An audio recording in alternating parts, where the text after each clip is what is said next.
Bu Dewi, tadi kan Ibu sudah menyampaikan di segmen sebelumnya langkah-langkah apa yang akan dilakukan UOB untuk mendukung pelaku usaha baik ini yang start the business ataupun yang dalam tahap pengembangan begitu. Tapi kalau berdasarkan evaluasi dari UOB sendiri, sebenarnya kendala terbesar apa sih bagi para pelaku UKM yang start the business ini untuk bisa mengembangkan bisnisnya?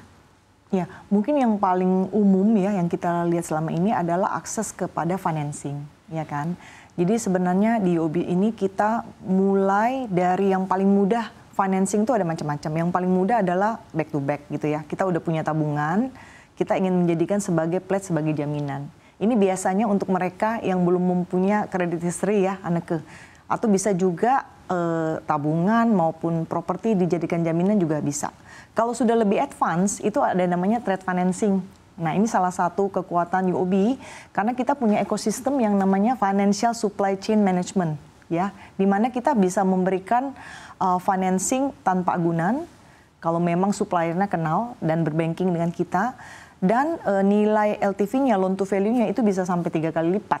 Jadi misalnya jaminan nilai 1, kita bisa memberikan financing sampai dengan 3. Tentunya ini sangat menarik sekali karena ini bisa diberikan dengan proses yang cepat, ya, proses bunga yang sangat ringan dan berbagai keuntungan-keuntungan lainnya. Baik, dan tadi juga Ibu sempat mention soal UOB Bismart. Ya. Lalu apakah ada ekosistem lain yang dibangun oleh UOB untuk bisa mendukung perkembangan bisnis UKM ke depan? Ya, jadi kita meleverage sebenarnya ekosistem-ekosistem yang sudah ada, baik itu nasabah UOB maupun asosiasi UOB maupun trade association yang sudah ada ya.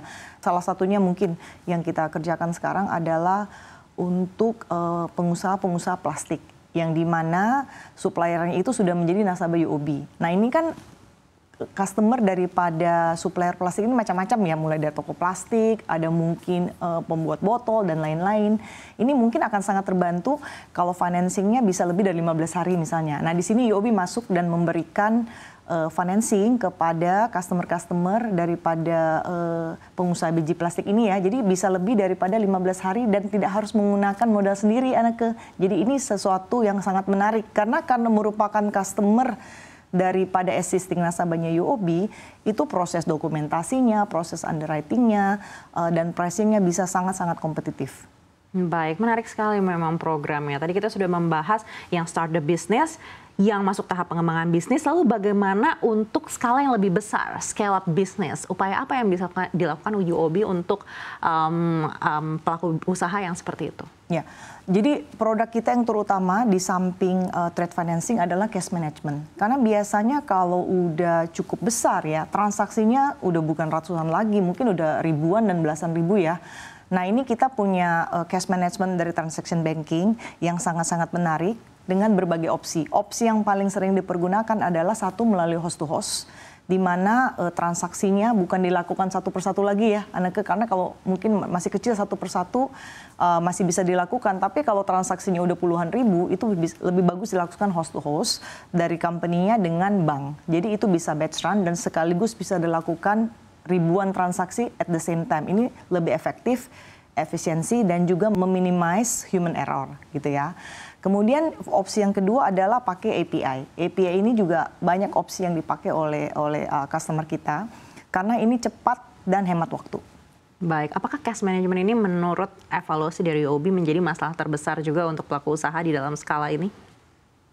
Sepertinya demikian ya sekarang ya, karena masih banyak kalau SME ini masih banyak yang tradisional, masih pengen tanda tangan basah, masih pengen masih pengen pegang kertas gitu loh, Anneke. Ini salah satu kendala kita sih, makanya UOB itu secara terus-menerus melalui FinLab juga mengedukasi customer kita keuntungan dari digitalisasi, dari sisi operasional, keamanan maupun dari sisi effectiveness operation ya.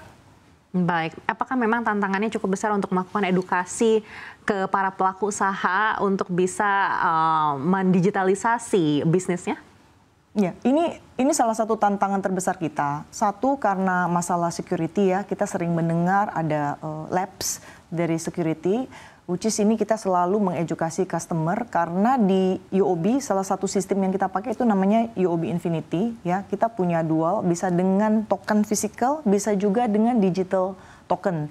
Jadi ini menjadi salah satu aspek yang kita lakukan untuk mengedukasi customer bahwa ini aman untuk melakukan transaksi perbankan secara digital. Baik, jadi kekhawatiran dari pelaku usaha ini sebenarnya kurang lebih hanya seputar keamanannya seperti itu ya Bu Dewi? Ya, sekarang ini masih kebanyakan seperti itu. Di samping mungkin ya tradisional bisnis ini masih pengen pegang kertas gitu ya. Baik. Ini unaffordable sih, terutama di luar Jakarta masih banyak yang seperti itu. Baik, ini fakta menarik ya sebenarnya. Mungkin tidak banyak pemirsa yang tahu ya, untuk bisnis-bisnis yang sudah skalanya lebih besar begitu ternyata masih ingin memegang uang kertas begitu. Dan dokumentasinya bukan cuma uang kertas, tapi dokumentasi daripada bukti transaksional ini masih banyak yang pengen pegang hard copy ya. Baik, dan berikutnya untuk pelaku usaha UKM yang mungkin ingin mengembangkan sumber pendapatan lagi, kira-kira apa yang bisa dilakukan oleh UOB? Ya, ini udah menuju kepada scale your business, which is adalah pilar ketiga daripada One Bank for ASEAN untuk UKM ya, yang dilakukan oleh UOB Indonesia maupun UOB Group. Jadi kita punya Foreign Direct Investment Desk, Anneke, di semua cabang kita gitu ya, yang sebenarnya memfasilitasi investor-investor luar yang ini melakukan investasi ke Indonesia. Contohnya misalnya ada salah satu pemegang franchise yang ingin mencari franchisee untuk Indonesia. Nah, kita UOB Indonesia bisa memfasilitasi dengan customer-customer kita yang sudah ada, siapa yang tertarik untuk menjadi franchisee itu. Jadi itu salah satu benefit menjadi nasabah daripada UOB dalam fungsi scale.